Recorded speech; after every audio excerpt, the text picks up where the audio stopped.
Hey guys, welcome back to today's video. Today is Wednesday, March 23rd, 2022, and today we're going to be taking a look at a 2024 presidential election prediction between Senator of Utah Mitt Romney and President Joe Biden. The reason why I want to take a look at this is because I saw a poll on FiveThirtyEight that actually pitted Joe Biden against Mitt Romney. Now, we do understand that Joe Biden is disapproved of and currently by about 11 points nationwide. But in this election matchup, you actually are going to find that Joe Biden might perform better than you actually think. I think a lot of this comes down to expectation, and while the state of the race right now may not necessarily be in favor of Joe Biden, from what I have seen in terms of opinion polls that show Joe Biden down, disapproved of by a heavy amount, that also show him either defeating President Trump by 5-6 points, sometimes losing by 5-6 points. It really just depends on the poll. Looking at the matchup against Mitt Romney, you have some conflicting data. People can very much disapprove of a president and end up voting for them. Right now, I honestly think that there is a bit of confusion between which wing is stronger for the Republican Party. Is it the Trump wing? Is it the traditional wing? We will explore that in today's video through my prediction for Mitt Romney. Now, getting past the March Madness predictions on the FiveThirtyEight website and going into our polls, let's see if we can find the most recent polls. I really would hope that we would be able to. It's not the easiest thing to access immediately, but let's go ahead and see if we can just find what we need to so I can show you the poll. Hopefully, you can just take my word for it that there was some polling data dealing with President Biden and Mitt Romney. Now, I'll link it in the comments down below because it doesn't look like I'm going to be able to get it to without having to. The thing is, it doesn't let me search up websites while I'm actually talking to you guys on this video. So looking at our matchup here, what do we have? Well, we have sort of a rematch, and not in the sense that you think.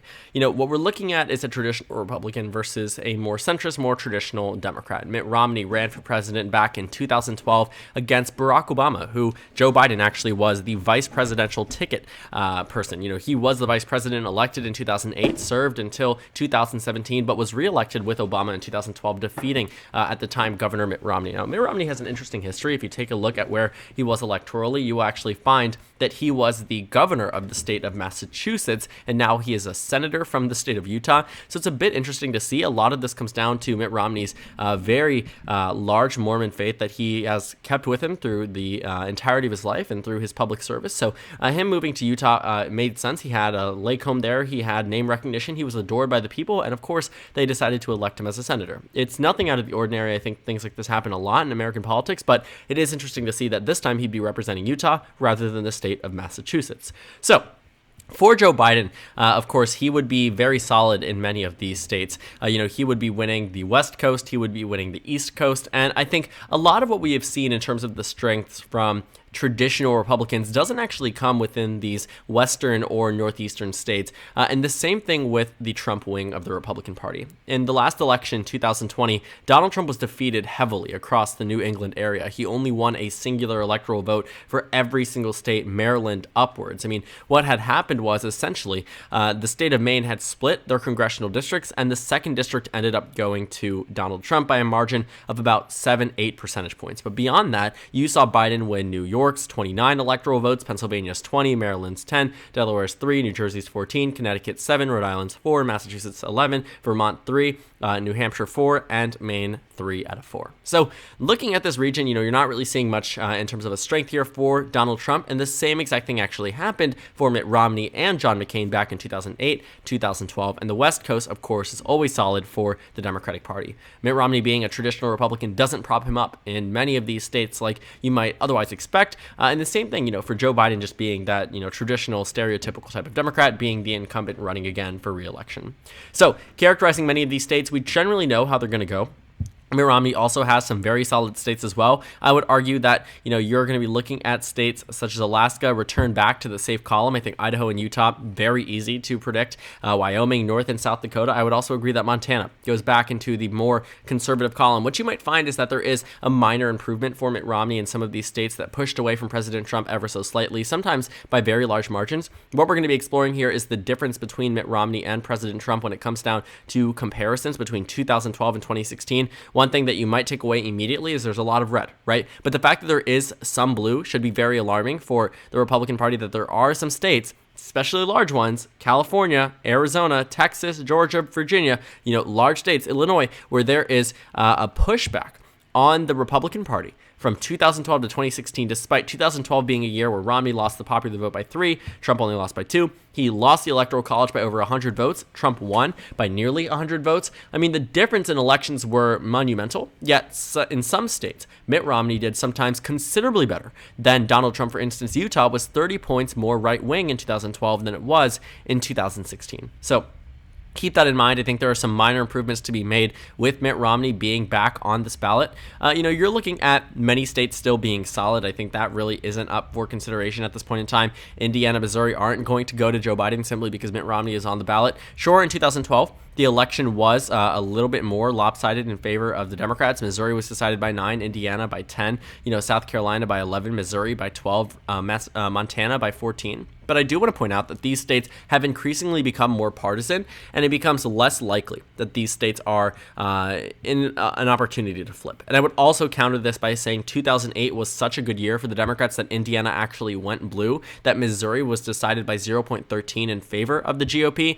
North and South Dakota were single digits. Montana was 2.3%. South Carolina was 9, Missouri was 13, West Virginia even was a likely state. So the amount of the vote that changed between 2008 and 2012 actually was pretty substantial, and you saw a pretty considerable shift in favor of the Republican Party relative to the 2008 election. And even though it was an Obama victory, it was still a major swing towards the GOP in many, many states. We can actually take a look if we would like to. Let's see, clear compare sources, past elections versus past elections, 2008 versus 2012, nearly every state got redder, right, including Indiana, Missouri, Montana, and I think that very much is going to continue. So moving on, we can characterize South Carolina. Actually, I don't know if I would characterize that as safe. I would probably put it as likely. That's the first likely state we're going to characterize. I think that you're still going to see, Romney win in many of the areas that Donald Trump did as well. And I think Joe Biden is still going to be able to hold on to many of the states that he did in the 2020 election, and potentially do not as well, but, still carry some of the states that Obama won in 2012 that, maybe otherwise weren't carried by Hillary Clinton, but were definitely carried by Joe Biden. So in characterizing the remaining states, what we have is pretty much these remaining ones that are going to be decided by less than safe margins. So that means that these aren't going to be super solid, meaning we can't really say definitively with no chance that the opposition party wins. But what we're going to do is now characterize likely states where we are very secure about how this is going to go, but we think the margin is going to be closer, and it also isn't outside of the realm of possibility that they end up being oops, sorry about that. My Apple Watch turned on. But, outside the realm of possibility of being competitive for 2024. So we're going to start off on the West Coast. The state of Nevada, I really don't think is going to go to Mitt Romney. I think what we can expect right now is a very similar result to what we saw in 2020. Donald Trump did things that people really didn't expect, and that was shift minority voters further to the right relative to 2016. And that might be surprising to hear.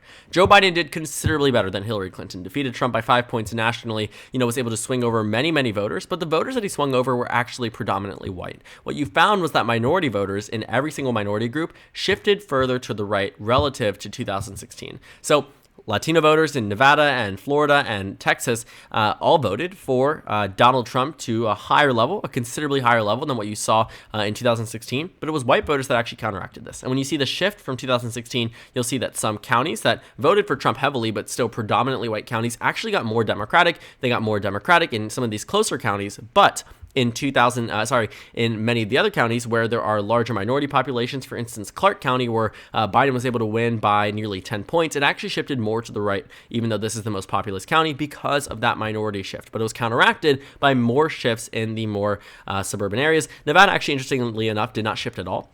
It was one of the states that actually remained stagnant, 2.4% for Biden, 2.4% for Hillary. So, you're looking at for Clinton, you're looking at a pretty stagnant change there. And I think we're going to see a very similar thing happen in 2024 in this potential matchup. I think Colorado and New Mexico still remain likely states. I don't really see them as moving over into the, lean column just because all of a sudden, Romney is back. These states made it very clear in 2020 who they were going to support and how they were going to vote for them. In 2016, they voted for Clinton by 6 points in Colorado, 9 points in New Mexico. What happens in 2020, Colorado goes 14 points, and New Mexico goes 10. These states have become increasingly more Democratic, and I don't think Mitt Romney being on the ballot is going to change that too heavily. As for the state of Arizona, we will have to return to that state. I think it's one of the ones that we really need to focus on more heavily. I think the state of Texas is still a state that Romney could win by a likely margin. If you take a look at the shift between 2012 and 2016, Texas is one of the most insane shifts I have seen. It was a 7-point shift relative to 2012 and 2016. And while that doesn't seem like a lot, understand the direction it went in. It went towards the Democratic Party, even though Hillary Clinton, being a lackluster candidate, and I say this, knowing that she had a lot of things hindering her, and so did Donald Trump. I think both of them were lackluster candidates when it came down to it, but Donald Trump ultimately ended up winning, right? He shifted the Rust Belt, Wisconsin by 8, Michigan by 10, Pennsylvania by 6, but Texas, of all states, the Republican ruby red state, this state shifted 7 points to the right. If you look at the actual margin that Mitt Romney was able to win in the state of Texas, it was 16 percentage points. Get what it looks like, compare it to 2020, you will find that Texas shifted 10.2% from 2012 to 2020. It was a 5.6% margin in 2020.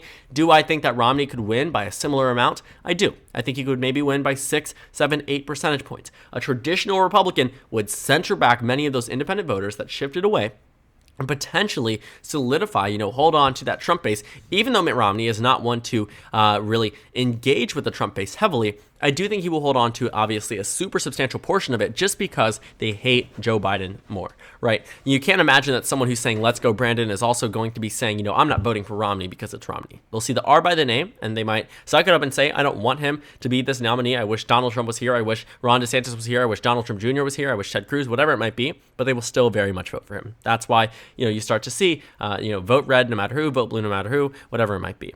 So Texas, I think, would be likely red. Moving over to the South, I think Florida would be a state that we can characterize as lean red. I think I'm very comfortable with that characterization. I honestly think the Democratic Party should not necessarily lay back on the state of Florida. It's definitely a state to invest in and to heavily campaign in, but I think right now their chances aren't super high.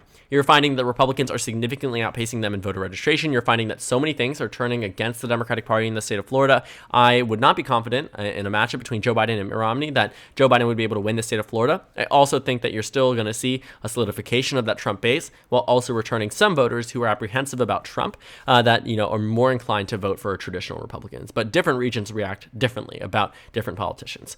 For the state of North Carolina, I think we should also return to that one. I think we should return to Arizona, Georgia, and North Carolina. Virginia, I'm going to keep in the likely blue column. Maybe, actually, I would say lean blue. Looking at the 2020 election results and 2021 election results, it has become clear that Donald Trump was that determining factor as to why Virginia wasn't a swing state. But when you return someone like Glenn Youngkin, who's running as a moderate Republican who disassociates with Trump, I can't find that many people who would more be disassociated with President Trump than Mitt Romney. He was public enemy number one for Donald Trump for quite some time. Virginia, I think, is a state where we would actually see it go down to the lean column.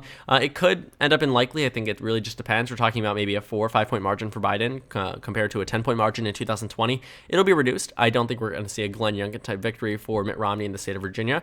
Presidential elections, Virginia is still going to be reliably blue. Governor elections are much more inconsequential when it comes down to national impact, and I think the state of Virginia knew that. I also think Joe Biden is a better candidate than Terry McAuliffe was in the state of Virginia. So moving beyond that state, what do we have? Iowa, Ohio, and Nebraska's 2nd congressional district. Now, I actually want to show you the 2012 results in that election. It is very interesting to see. 2012, what we found was that Iowa actually went, this is 2008. 2012, Iowa went 6 points to Obama, and Ohio went 3 points to Obama. The Nebraska 2nd District, however, went 7.1% to the right. Well, in 2020, Nebraska 2nd District went 7% to the left. Iowa was 8 points to the right, and so was the state of Ohio. It's very interesting to see, if we're being, completely honest about this, a complete flip in trajectory, but these regions are often considered to be very similar. Iowa has a lot of rural voters that Democrats have been really lacking in. In 2016, you saw a swing of 15 points to the right. A lot of Obama-Trump voters in the state of Ohio and Iowa, and also the state of Ohio. I think because the Republican Party has built up such name recognition and also just such an advantage in these two states that Romney would still be able to win them. I don't think he'd win them by a lot. I don't think you're going to see the Trump effect really come in full force. I think these two states on their own are still Republican leaning. With the right candidate, it could be likely, but Mitt Romney is not said right candidate. I think that the Nebraska 2nd District is going to be tricky, considering that it is now more conservative than it was back in 2020, about 3 points more conservative. I would actually argue that Mitt Romney wins here by a lean margin. I'm not seeing likely, I'm not seeing a 7-point victory, but I'm seeing maybe 2 to 3 points. And I think that's a fair estimation at this point in time. Romney would flip that from Joe Biden's column. Now, moving to the Rust Belt, this is where it gets tricky. This is where Donald Trump really shined. He did what no Republican could do since Ronald Reagan, and that was flip Wisconsin, Michigan, and Pennsylvania and win them all in unison. These are states that have shied away from backing Republicans for 24, 28 years until 2016, and them falling, the blue wall falling, was a huge shock to the Democratic Party. Hillary Clinton did not visit the state of Wisconsin after the Democratic National Convention. No one thought it was going to be competitive. Michigan, she visited in the last 3 weeks, panicking, bringing in Michelle Obama, bringing in Barack Obama, bringing in all the top A-listers. Pennsylvania was the state that the Democratic Party really thought was going to be competitive, but still ended up failing to win. They lost it by less than a point. But ultimately, what we find in Wisconsin, Michigan, and Pennsylvania is that this three states were shifted to the right by no one other than Donald Trump, by his rhetoric, by his businessman type of spiel, and it was something that Mitt Romney was simply unable to do. And while there have been major inroads for the Republicans in these 3 states because of Donald Trump's effect, like we saw in Iowa and Ohio, I think these states are still going to see a reduction in support for the Democratic Party and also, a shift in favor of the GOP. But I do think that right now, Biden would still defeat Romney because he cannot capture in this electorate the same way that Donald Trump did. I think very few people can do that. Donald Trump needs to be one of them. And in terms of that question about electability for 2024 immediately, in order to continue this trend of the Rust Belt going red, a traditional Republican truly might not cut it. Or you might need to find a traditional Republican who the Trump base still adores and can still be very much associated with. Mitt Romney doesn't offer that. And for the neighboring state of Minnesota, I would still argue that it remains in the likely blue column. So that puts Joe Biden at 269 electoral votes, meaning that we already are at most a tie for Biden, and then it goes to the House of Representatives. But honestly, I don't see that happening. Maine at large is probably still going to be a likely characterization. I think Maine's 2nd district will go to the to the Republican Party by a lean margin. Again, a reduction in support because it isn't Trump, but still enough so that there's residual support left over. Maine's 2nd district goes red. For North Carolina, I think this state is going to go lean red the same way it did in 2012. Do I think we're looking at a 3-point margin? No, I think we're talking about, closer to 2012 actual. I think maybe closer to 2020, where it's about 1.3, 1 to 2% at most. This state is also growing in population, growing in Democratic Party vote share, but I don't think Biden is really going to be able to defeat Mitt Romney in a state where, again, traditional Republicans tend to be, not necessarily adored, but definitely propped up. In the states of Arizona and Georgia, this is where it gets very tricky. I think because of right now where Joe Biden stands on the national level, I wouldn't be confident in a Democratic victory. I think these states have definitely come a long way in terms of Republican Party and Democratic Party vote share. I think they have certainly moved further to the left, and I think that Georgia and Arizona right now are states that very well could go to the Democratic Party in 2024 if they fix their approval, if they fix what they're doing right now. But as it stands currently, I think Romney would be able to return many of those voters, especially looking at the difference between Trump and Romney in these states. Let's go ahead and see if we can fix this here. Let's see, clear compare sources, past elections versus past elections. 2012 versus 2016. Arizona got 6 points bluer. Georgia got 3 points bluer, right? You're looking at states that shifted to the left relative between Romney and Trump, and I think you could see a lot of that return, especially if Joe Biden at this point in time maintains this level of unpopularity. I could see Arizona and Georgia going red. And for the state of New Hampshire, I think it will still be a state that is decided towards the Democratic Party. I think it'll be close, but I think it's going to be a lean margin. I don't think it's going to be likely like it was in 2020. I don't think it's going to be tilt.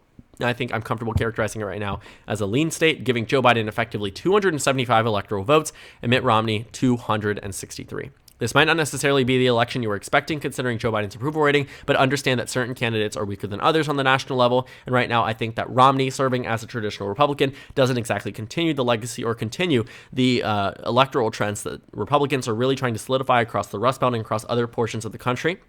Right now, I would argue that the Republican Party probably should find someone that isn't President Trump, but should still find someone who can appeal to voters the same way that Donald Trump does. So thank you guys so much for watching this video. Make sure to comment down suggestions below. Subscribe on the left if you haven't already, and check out the Instagram and Twitter. At the bottom left of the screen, there's also a Discord server for you to go ahead and join. On the screen, there's a video you can watch, and then a playlist for my 2024 election analysis videos. Again, thank you guys so much for watching, and I will see you all later today.